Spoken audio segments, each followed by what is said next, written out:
AKS Practice cum Revision questions dated 31st January 2020 from PIB and The Hindu. First question: if the person is traveling from West Bengal to Kerala, what is the minimum number of states one needs to cross? Option 1 4, option 2 6, option 3 5 and option 4 3. The question here is taken in the context of recently our country's first coronavirus, which was confirmed in the district of Kerala. Here the student who was actually residing in the Wuhan of China has travelled or landed in the West Bengal, and then she has moved to her home district called as Thrissur in Kerala. So the answer here is 5. As the question is asking about the minimum, if we can see if one has travelled from West Bengal, Odisha, Andhra Pradesh, then either through Tamil Nadu to Kerala or from Bengaluru, that is Karnataka to Kerala.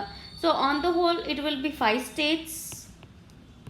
Second question: Sampriti 11, which is being conducted in Meghalaya, is a defence cooperation between which two countries? Option 1, it is a joint navy exercise between India and Bangladesh. Option 2, it is a joint military exercise between India and Nepal. And option 3, it is a joint military exercise between India and Somalia. The answer here is none, because none of this is correct, as it is although this Sampriti is a joint cooperation between India and Bangladesh, but it is not the joint navy, but it is a joint military exercise between India and Bangladesh, which is being held at Meghalaya. Third question: which of the following are true about the Indian National Commission for Cooperation with UNESCO? Option A, it is a statutory body. Option B, it functions under the Ministry of Human Resource Development. And option C, its president is the Minister of HRD, that is Human Resource Development, whereas the Secretary General of the Commission is the Secretary of the Department of Higher Education. The answer here is B and C, as answer A is wrong because it is not statutory body, just it is a governmental body which was established so that this commission will work with the UNESCO's and work in the spirit for which UNESCO was established. And truly said, it functions under the Department of Higher Education, which comes under the Ministry of Human Resource Development. And option C is also correct, that its president, that is Indian National Commission for Cooperation with UNESCO's president, is a Minister of HRD, and Secretary General, do not confuse with the original UN body and all. But here within the commission, if we talk, the Secretary General is nothing but the Secretary of Department of Higher Education. Fourth question: crowding out effect is a phenomena that occurs in economics when? Option A, when there is an increased involvement of central bank. Option 2, when there is an increased involvement of private sector, leaving government with no money. Or option 3, increased government involvement in the market economy, substantially affecting the remainder of the market. Option 4, when the private sector borrows huge money from the foreign banks. The answer here is 3, that is when there is an increased government involvement in borrowing, leaving substantially or very less with the private people, is called as crowding out effect. Fifth question: World Sustainable Development Summit. It is an annual event. It is conducted by which of the following organizations? Option A, BIS, that is Bureau of Indian Standards. Or option 2, BEE, that is Bureau of Energy Efficiency. And option 3, the Energy and Resource Institute called as TERI. And option 4, World Economic Forum. If you can see the world, it is talking about World Sustainable Development Summit. The answer here is TERI, that is the Energy and Resource Institute. It is an annual program, usually in collaboration with many of the different departments of the government as well as the civil society and the NGOs. It is acting as a forum so as to discuss about the sustainable development goals that we need to be achieved by the 2030. Sixth question, which of the following are not true about the National Board for Wildlife?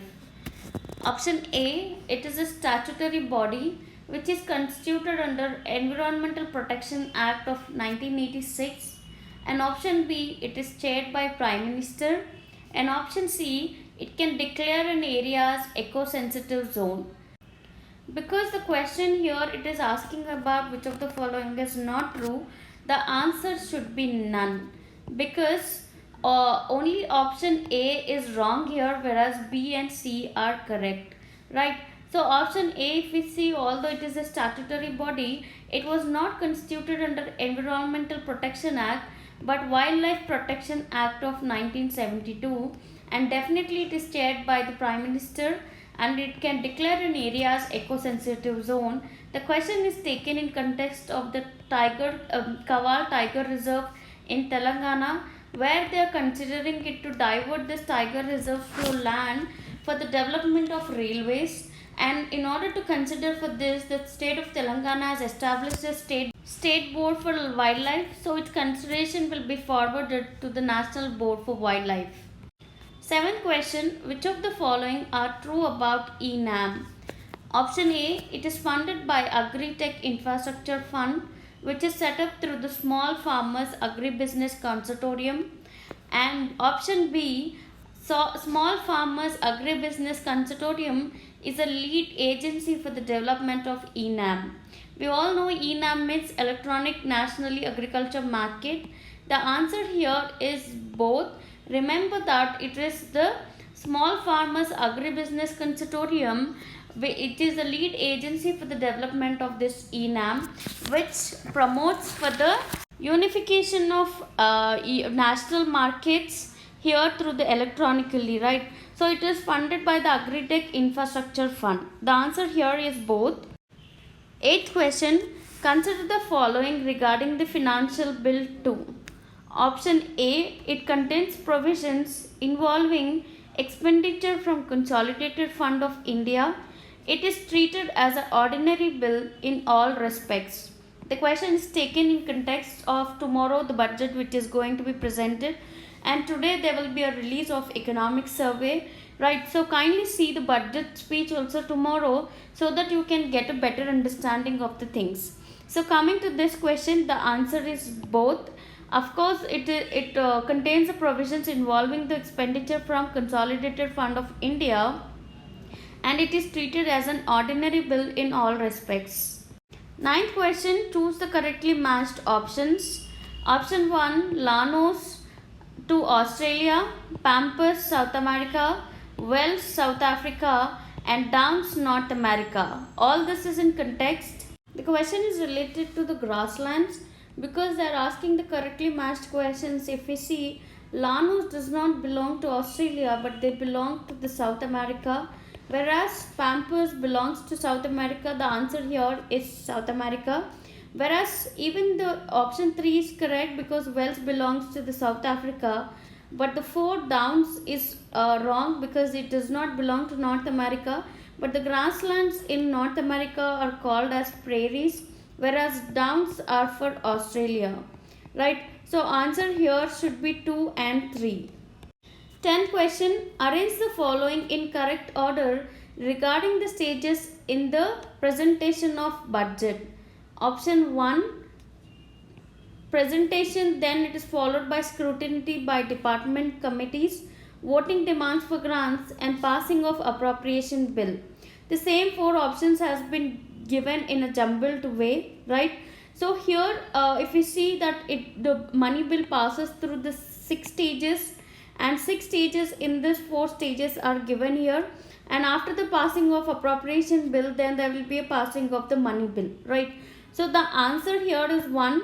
Here first it will go with the presentation, then it will go with the discussion, coming with the scrutiny of the department, then will come the demands, voting for demands for grants, and then it will go to the passing of appropriation then, and at last then the passing of the money bill. So this should be the order of the stages which are involved in the presentation of the budget.